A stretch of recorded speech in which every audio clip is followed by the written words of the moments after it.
Chemical hair டைக்கு bye சொல்லிட்டு natural hair டைக்கு ஹை சொல்லுங்க. அமோனியா சல்ஃபேட் பிபிடி இல்லாமல் தயாரிக்கப்பட்ட ஜிகே நேச்சுரல்ஸோட நேச்சுரல் பிளாக் ஹேர் டை. ஏன்னா பிரியங்கா காந்தி சொல்லிட்டாங்களா, நம்ம அகில இந்திய லெவலில் விஜயோட கூட்டணி போனால் என்ன, அவர் ஒரு ஆக்டர் எம்ஜிஆர் மாதிரி. நமக்கு கேரளாவில் விஜய்க்கு பெரிய பாப்புலாரிட்டி இருக்குது. வரலாறு மிக்க காங்கிரஸ் கட்சி வட இந்தியாவில் காணாமல் போச்சு. ஸோ காங்கிரஸ் தென்னிந்தியாவில் மட்டுமே ஸ்ட்ராங்காக இருக்குது. அதையா ஸ்ட்ரெங்தன் பண்ணணுங்கிறது பிரியங்கா காந்தியோட ஆசை. ஏன்னா அவங்க கேரளா வயநாடு எம்பி. அப்போ காங்கிரஸ் விஜய் ப்ரொஜெக்ட் பண்ணுறாங்கல்ல, இவருக்கு ஒரு வெற்றி வாய்ப்பு இருக்குது. சரி, ராகுலுக்கும் தமிழ்நாட்டில் நிறைய ஸ்பையெல்லாம் இருக்காங்க. அவருக்கும் விஷயம் தெரியும் என்ன நடக்குது. ராகுல் ஏன் எந்த முடிவு எடுக்கலைன்னா, இல்லை ராகுல்ஜி, என்ன ராகுல்ஜி, பீகாரில் இந்த மாதிரி ஆனதுக்கப்புறம் நீ இப்படி கேட்கலாமா, 20 அதிகம் இல்லையா அப்படின்னு ஸ்டாலின் சொன்னார்னா ராகுல் வாயமூட்டு போயிடுவார். ராகுல் is not a tough negotiator. இப்போ அதில் ஸ்ட்ராங்காக இருக்கிறது தான் யார்? பிரியங்கா அவங்க பாட்டி மாதிரி ஸ்ட்ராங்காக கெத்து. பிரியங்கா சொன்னாங்க கேரளாவில் மட்டும் விஜய், தமிழ்நாட்டில் விஜய் இல்லைன்னு இருக்க முடியாது. புரியுதா உங்களுக்கு? தமிழ்நாட்டில் ஸ்டாலின், கேரளாவில் விஜய்ன்னு இருக்க முடியாது. இருந்தால் விஜய் இருந்தால் எல்லா இடத்துல இருக்கும். விஜய்க்கு வளர்ச்சி இருக்கு என்று நம்புகிறவர்கள் இந்த குரூப்.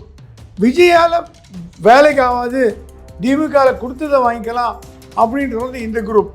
இந்த ரெண்டு குரூப்புமே தேர்தல் நேரத்தில் அப்போ ஒத்துக்கலைன்னா இன்னொரு குரூப் தனியாக ஒரு முடிவு எடுக்கும். வேறு வழி இல்லை. திமுகவிடம் இருந்தோன்னா நீங்கள் செகண்ட் ஃபீல்டில் தான் வாசிக்க முடியும், முதன்மையாக இருக்க முடியாது.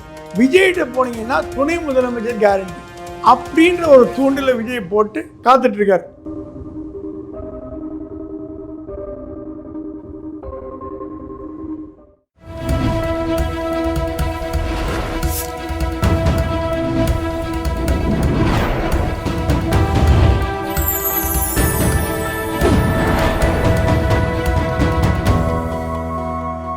சேனல் 5 தமிழ் நேயர்களுக்கு வணக்கம். இன்றைய நேர்காணலில் நம்மோடு பேச இருப்பது மூத்த பத்திரிகையாளர் பிரகாசம் சாமி அவர்கள். சார் வணக்கம். சார் வணக்கம்.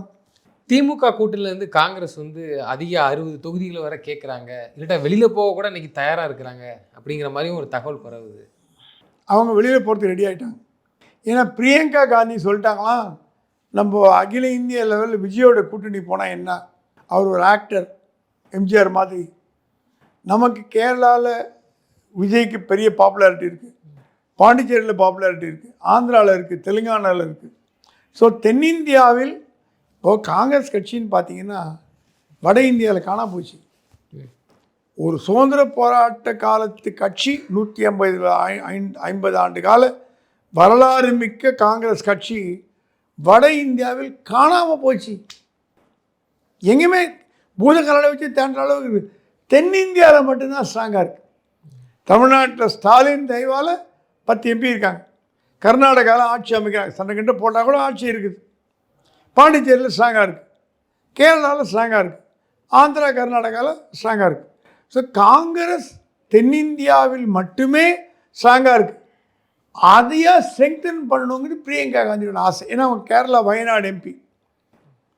அவங்க சொல்கிறாங்களா, தமிழ்நாட்டில் அடுத்த தடவை திமுக ஜெயிக்கணும் ஆசைப்படுறாங்க. அவங்க திமுக ஜெயிச்சதுன்னா காங்கிரஸ் ஏன் கூட்டணி மந்திரி சபை வச்சிக்கக்கூடாது அப்படிங்கிறது அவங்களோட ஆர்குமெண்ட். கேசி வேணுகோபால் சொல்கிறாங்களா, ஒன்று திமுகவோட கூட்டணி அமைச்சரவை போகணும், 50 சீட்டு வாங்கணும், இல்லை விஜயோட போயிடலாம். அந்த முடிவுக்கு வந்துட்டாங்க. அதனால தான் இப்போ மனுக்கள் வாங்க காரணமே திமுகவை கொஞ்சம் பயமுறுத்திப்பாங்க. ஆனால் திமுக அதுக்கெல்லாம் பயப்படாது. போகிறீங்களா போங்கன்னும், இன்னும் ஒரு 4 சீட்டில் தோப்போம் பார்த்துக்கலாம். அதுக்கு மேலே நம்ம ராமதாஸையும் பிரேமலத்தையும் உள்ளே கொண்டு தான் வச்சுங்க, காம்பன்சேட் ஆகிடும். காங்கிரஸால் இழக்கப்படும் வாக்குகள் ராமதாஸ் பிரேமலதாவால் காம்பன்சேட் ஆகிடும் ஸ்டாலின் நம்புறார். அது இல்லாமல் அவருக்கே உரித்தான முறையில் இன்னும் அதிகமான எம்எல்ஏக்களை தேர்ந்தெடுக்க வைக்க முடியும். பாதி மந்திரிகளுக்கு இந்த வாட்டி எம்எல்ஏ சீட் கிடையாது. பாதி மந்திரிகளுக்கு 10 மந்திரிகளுக்கு மேலே எம்எல்ஏ சீட்டு கிடையாதுன்னு ஸ்டாலின் முடிவு பண்ணிட்டார். இளைஞர்களுக்கு கொடுக்க போகிறார். எந்த விதமான அப்பழுக்கற்ற இளைஞர்கள் இல்லை, இந்த உதயநிதி சொல்கிற ஆட்கள் வர போகிறாங்க. இந்த முடிவை தான் இப்போ அதிமுகவும் கையில் எடுத்துருக்க. அதனால தான் செங்கோட்டையன் அவர்களே வெளியில் போனார், அந்த இளைஞர்களுக்கு கொடுக்கணுங்கிறது. இல்லை, அதிமுக பொறுத்த வரைக்கும் சீனியர் தலைவர்களுக்கு கொடுக்காம இருக்க மாட்டாங்க. திண்டுக்கல் சீனிவாசனோ செம்மலையோ இவன் டாக்டர் விஜயபாஸ்கரோ தங்கமணியோ வேலுமணி அவனுக்கெல்லாம் உண்டு. அதெல்லாம் அவங்கெல்லாம் பாக்கெட் பரோனா அவங்கவுங்க குறுநில மன்னர்கள். திமுக அப்படி இல்லை. அடுத்த முதலமைச்சராக உதயநிதி உட்கார்ந்தார்னா 87 வயது கிழவர் எப்படி உதயநிதி கிழ வேலை செய்ய முடியும்? உதயநிதியோட டீம் எப்படி இருக்கணும்னா அன்பில் மகேஷ் பொய்யாமொழி மாதிரி இருக்கணும். இப்போ கம்யூனிகேஷன் கேப்னு ஒன்று இருக்குங்க. ஸ்டாலின் வந்து துரைமுருகனையோ ஐபெரியசாமி வச்சுட்டாருன்னா அவங்க அப்பாவுக்கு வேணுங்கிறவர் கூட இருந்தால் இருக்கட்டும் பரவாயில்லன்னு வச்சுட்டார். அவங்களால இவருக்கு தலைவலி தான் அதிகம். ஏன்னா இவர் ஸ்டாலின் போகிற ஸ்பீடுக்கு அவங்களால போக முடியல. ஸ்டாலினே அப்படி உணரும் பொழுது உதயநிதி இளைஞர் எங்கேயாவது இவங்களை வச்சு மலை கட்டு வரா? வேவ் லெங்க்ன்னு கொடுக்கல. ஒரு 30 வயது 40 வயது இளைஞரோட வேவ் லெங்க்த்துக்கு 80 வயது முதியவர் எப்படி ஒத்து வருவார்? இப்போ திமுக அந்த பிரச்சனைனால தான் இளைஞர்களுக்கு அதிக சீட் கொடுக்கப்படுகிறது. அதிமுக அப்படி கிடையாது. அதிமுகவில் எடப்பாடி தான் அடுத்த முதலமைச்சர். அவர் ஒன்றும் அந்த அளவுக்கு ஓல்டு இல்லை. 80 வயசு 85 வயசுல ஆளு. அவரும் 60s தான் இருக்கார். ஆகவே அதிமுகவில் இளைஞர்களுக்கு வாய்ப்பு கொடுக்கப்படும். ஆனால் திமுகவில் அதிகமான அளவு இளைஞர்களுக்கு வாய்ப்பு கொடுக்கப்படும். ஸ்டாலினுக்கு பிறகு உதயநிதி அமைச்சரவையில் இளைஞர்கள் வர வேண்டும் என்ற காரணத்துக்காக. நீங்கள் சொன்ன மாதிரி காங்கிரஸ் வந்து இந்த முடிவு எடுக்கிறதுக்கான காரணம் விஜயை நம்பி தானே எடுக்கிறாங்க. அதுவும் ஒரு பாயிண்ட் ஆஃப்ல பார்க்க போகிறேன். திமுக ஒட்டிக்கிட்டே போன காங்கிரஸ் இன்னைக்கு இவ்வளோ பெரிய ஒரு முடிவு நீங்கள் சொன்ன மாதிரி எடுக்க போகிறாங்க. 60 சீட் தரலாம் வெளியில் போகிறதுக்கு தயாராக இருக்கிறாங்க. ஏன்னா அரசு புரட்சிலாம் பேசிகிட்டு இருக்கிறாங்க. அவர் வந்து பார்த்தது ராகுல் காந்தியோட உதவியாளர்லாம் வந்து பார்த்தது. அந்த தைரியம் வந்து விஜய் நம்பி தானே வருது. அப்போ காங்கிரஸ் விஜயை ப்ரொஜெக்ட் பண்ணுறாங்கல்ல, இவருக்கு ஒரு வெற்றி வாய்ப்பு இருக்குது. பிரவீன் சக்கரவர்த்தி விஜயை பார்த்தது ராகுலோட ஒப்புதல் இல்லாமல் நடந்திருக்க முடியும்னு எனக்கு தோணலை. அப்படிலாம் ராகுலுக்கு தெரியாமல் ரகசியமாலாம் மீட் பண்ணிட்டு ராகுலுக்கும் தமிழ்நாட்டில் நிறைய ஸ்பையெல்லாம் இருக்காங்க. ராகுல் ஆதரவாளர்கள் நிறைய பேர் தமிழ்நாட்டில் இருக்காங்க. அவருக்கும் விஷயம் தெரியும் என்ன நடக்குதுன்னு. ராகுல் ஏன் எந்த முடிவு எடுக்கலைன்னா தள்ளி போடுறார். இப்பவே முடிவு எதுக்கு எடுக்கணும்? கூட்டணி பேச்சுவார்த்தை கொஞ்சம் வெயிட் பண்ணி பார்க்கலாமே அப்படின்னு எண்ணத்தில் இருக்கார். ஆனால் ராகுல் வந்து ஸ்டாலின் மேலே மரியாதை வச்சுருக்கார், நம்பிக்கை வச்சுருக்கார், எல்லாம் வச்சுருக்கார். வாஸ்தவம். ஆனால் அதிகமான சீட்டு வேணும்னு ராகுல் பிடிவாதம் பிடிப்பாரான்னு கேட்டிங்கன்னா பிடிவாதம் பிடிக்கிற இடத்துல அவர் இல்லை. ராகுலோட அப்ரோச்சு ஸ்டாலின்ஜி கொஞ்சம் கொடுங்க, பார்த்து ஏதோ ஒரு 50-40 சீட் கொடுங்க. இல்லை ராகுல்ஜி, என்ன ராகுல்ஜி பீகாரில் இந்த மாதிரி ஆனதுக்கப்புறம் நீங்கள் இப்படி கேட்கலாமா? 20 அதிகம் இல்லையா அப்படின்னு ஸ்டாலின் சொன்னார்னா ராகுல் வாயமூட்டு போயிடுவார். ராகுல் is not a tough negotiator. அப்போ அதில் ஸ்ட்ராங்காக இருக்கிறது தான் யார்? பிரியங்கா. பிரியங்கா பாட்டி மாதிரி ஸ்ட்ராங்காக கெத்து. ராகுல் கொஞ்சம் விளையாட்டு பிள்ளை. ஓகே தட்டி கொடுத்தான முதுகில் ஓகே அவர் ஸ்டாலின் கொடுத்து வாங்கிக்க சொல்லிட்டு போயிடுவார். அஃபெக்டாக போகிறது தமிழ்நாடு காங்கிரஸ் தானே. ஆனால் காங்கிரஸில் ஒரு சாரார் செல்வ பெருந்தகை, தங்கபாலு, திருநாவுக்கரசர் இவங்கெல்லாம் திமுகவோட தான் போகணுன்னு பிடிவாதமாக இருக்காங்க. பீட்டர் அல்ஃபோன்ஸு நான் வேறு எந்த கூட்டணி வேண்டான்றாங்க. இந்த பக்கம் மாணிக்கம் தாகூர், கார்த்தி சிதம்பரம், ஜோதிமணி இவங்கெல்லாம் ஏன் ஒரு புதுசாக ஒரு ட்ரை பண்ணால் என்ன? சசிகாந்த் செந்தில் இவங்கெல்லாம் எம்பிஸ். ஒரு இளைஞர் விஜய் ட்ரை சேர்ந்தெடுத்தா என்ன? விஜய் என்ன அப்படின்னு தப்பு பண்ணிட்டாரு? விஜய் ஒன்று விஜய்க்கு வளர்ச்சி இருக்கு என்று நம்புகிறவர்கள் இந்த குரூப். விஜயால் வேலைக்கு ஆகாது, திமுகவில் கொடுத்ததை வாங்கிக்கலாம் அப்படின்றது இந்த குரூப். இந்த 2 குரூப்புமே தேர்தல் நேரத்தில் 2 வாய்ப்பு இருக்கு கட்சி. எப்படி மூப்பனார் காங்கிரஸ் 2 உடைச்சார். குமரியானந்தன் தலைமையில் காங்கிரஸும் தமிழ் மாநில காங்கிரஸ் தலைமையில் மூப்பனாரும் போட்டி போட்டாங்க. காங்கிரஸ் உடஞ்சி சேரும். வாழப்பாடி ராமமூர்த்தி, பி சிதம்பரம், குமரியானந்தன், திண்டிவன ராமமூர்த்தி எல்லாமே தனி கட்சி பார்த்து வந்தவங்கன்னா அது காங்கிரஸில் ஒன்றும் பெரிய விஷயம் கிடையாது.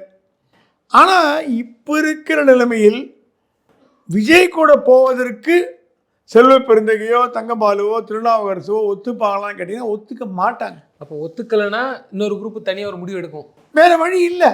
தனியாக டீம் ஃபார்ம் பண்ணுவாங்களா இல்லை விஜயோட போகிறேன்னு சொல்லி? இப்போ தேசிய காங்கிரஸ் விஜயோட போச்சுன்னு முடிவு பண்ணாங்கன்னா இவங்கெல்லாம் கண்ணை மூண்டு ஆதரவு தெரிவிக்க மாட்டாங்க, ப்ரொடெஸ்ட் தெரிவிப்பாங்க.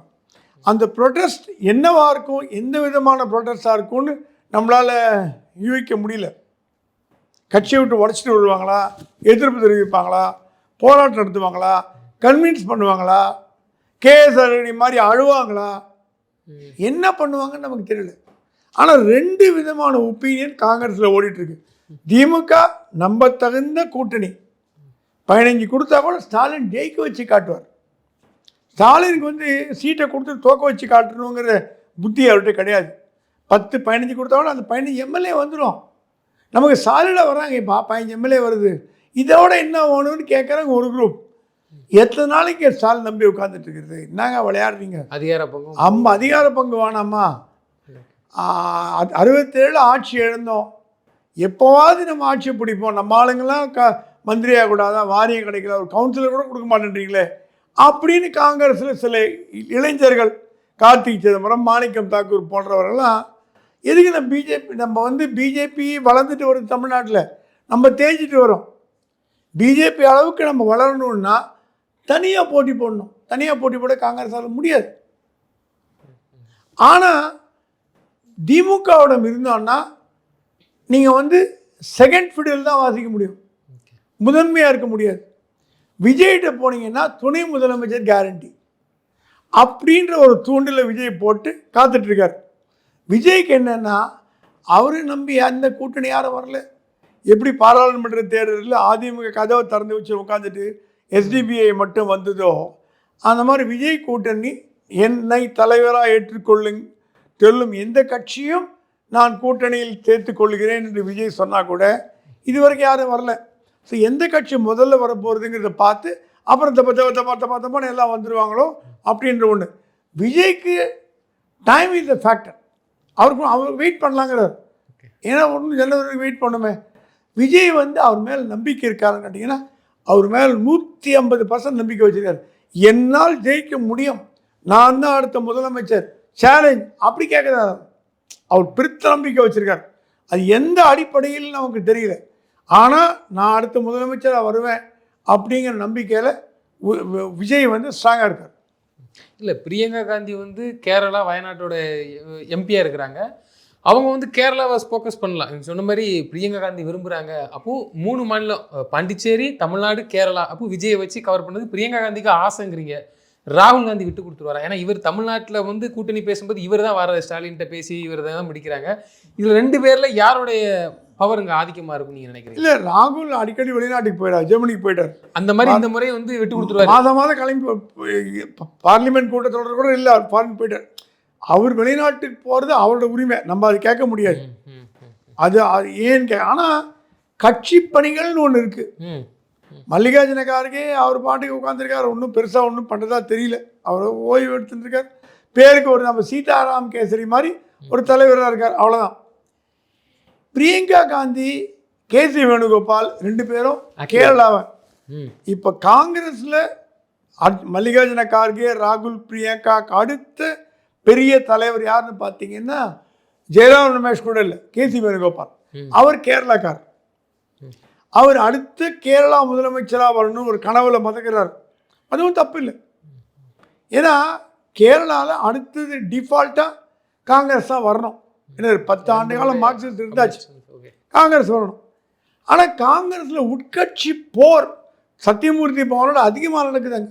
ரமேஷ் சென்னித்தலாக்கு அவருக்கு ஆகலை, சசி தரூருக்கு இவருக்கு ஆகலை, அவருக்கு இவரால் முரளிதரனுக்கு ஆகலை, ஒரே எக்கச்சக்க தகராறு நடக்குது. இதை பயன்படுத்தி கேசி வேணுகோபால் முதலமைச்சராக வந்துடலாம் 5 வருஷத்துக்குன்னு பிளான் பண்ணுறார். அதற்கு அவருக்கு உத்தாசை பண்ணுறது பிரியங்கா காந்தி. ஏன்னா வயநாடு எம்பி, கேரளா எம்பி. அந்த அம்மாட்ட போய் கேரளாவில் இருக்கிற காங்கிரஸ்காரெல்லாம் சேர்ந்து வயநாடு எம்பியான பிரியங்கா காந்திகிட்ட போய், மேடம் நீங்கள் போய் கேசி வேணுகோபால்கிட்ட சொல்லி காங்கிரஸ் ஜெயிக்கிறதுக்கு வழி பண்ணுங்கள், இந்த மாதிரி அடிச்சுன்னுக்கிறாங்க ரமேஷ் சென்னித்தலாம், ஏதாவது உருப்படியாக காங்கிரஸ் வரணும்னா விஜய் வந்தால் தான் முடியும். விஜய் வந்தால் ஒரு 40 சீட்டில் ஜெயிக்க முடியும். அடுத்த ஆட்சி காங்கிரஸ் ஆட்சி பிடிச்சிடலாம். காங்கிரஸ் ஒரு மாநிலமாக இழந்துகிட்டே வருது. கேரளாவும் எழுந்தால் கதை கந்தலாக போடும். ஸோ பிரியங்கா காந்தி வேணுகோபால்கிட்ட போய், என்ன Venugopal, what's wrong with Vijay, நம்ம கட்சிக்காரனே கேட்குறாங்களே கேரளாவில். அதுக்குன்னு பிரியங்கா சொன்னாங்களாம், கேரளாவில் மட்டும் விஜய், தமிழ்நாட்டில் விஜய் இல்லைன்னு இருக்க முடியாது. புரியுதா உங்களுக்கு? தமிழ்நாட்டில் ஸ்டாலின், கேரளாவில் விஜயன் இருக்க முடியாது. விஜய் இருந்தால் எல்லா இடத்துல இருக்கும். யாராவது சொன்னாங்களாம், இல்லை கேரளாவில் மட்டும் நீங்கள் விஜய் வச்சிங்க, தமிழ்நாட்டில் ஸ்டாலினோட போகிறோம். அதுக்கு தேசிய காங்கிரஸ் தலைமை ஒத்து வரல. அது வேடிக்கையாக இருக்குங்க. அது இந்த மாதிரி என்டிஏ கூட்டணி மாதிரி, இண்டி கூட்டணி மாதிரி பீகாரில் பாதி இடங்களில் காங்கிரஸ்காரர் தனியாக போட்டி போட்டான், பாதி இடம் என்டிஏவில் பாதி இந்தியில் போட்டி போட்டான். அந்த மாதிரி வந்துடும் வேண்டான்னு. ஸோ காங்கிரஸும் ஒரு குழப்பத்தில் இருக்குது. ஆனால் ஸ்டாலின் கிளியராக இருக்கார். வரீங்களா வாங்க, போகிறீங்களா போங்க, அவ்வளோதான். அதுக்கு மேலே ஒன்றும் நான் வந்து பார்கெனில் இதான் கொடுக்க முடியும், மேலே அவனே 2-3 போட்டு கொடுக்குறேன். ஏன்னா எங்களுக்கு 200 சீட்டில் போட்டி போடணுங்க. நாங்கள் அடுத்த ஆட்சியை பிடிக்க வேண்டாமா? திமுகவை அழித்து விட்டு காங்கிரஸ் வருமானா வராது. திமுக தயவில் தான் காங்கிரஸ் வர முடியும். திமுகவை மீறி காங்கிரஸ் வளர முடியாது. திமுக அதிமுக இருக்கிற வரைக்கும் காங்கிரஸ் வளர முடியாது. ஆட்சியை தனியாக பிடிக்க முடியாது. தனியாக போட்டி போட்டால் டெபாசிட் கூட வராது. இது வந்து இது நிதர்சனமான உண்மை. உண்மை கசக்கும், அது வேறு விஷயம். 67க்கு பிறகு காங்கிரஸ் தமிழ்நாட்டில் வளர்ந்து வருதானா தேய்ந்து தான் வருது. மூப்பனார் இருக்கும்போது வளர்ந்தது, வாழப்பாடி ராமமூர்த்தி இருக்கும்போது வளர்ந்தது, அப்புறம் திருப்பி இறங்கி போச்சு. அதனால் 2 ஆல்டர்னேட் தான் காங்கிரஸ் இருக்குது. இதுவா அதுவா, அது எது முடிவு பண்ண போகிறாங்கிறது மத்திய காங்கிரஸ் தலைமை தான் முடிவு பண்ணும். நிச்சயமாக சார். தொடர்ந்து தங்களது கருத்துக்களை பயன்படுத்தி நன்றி. நன்றி.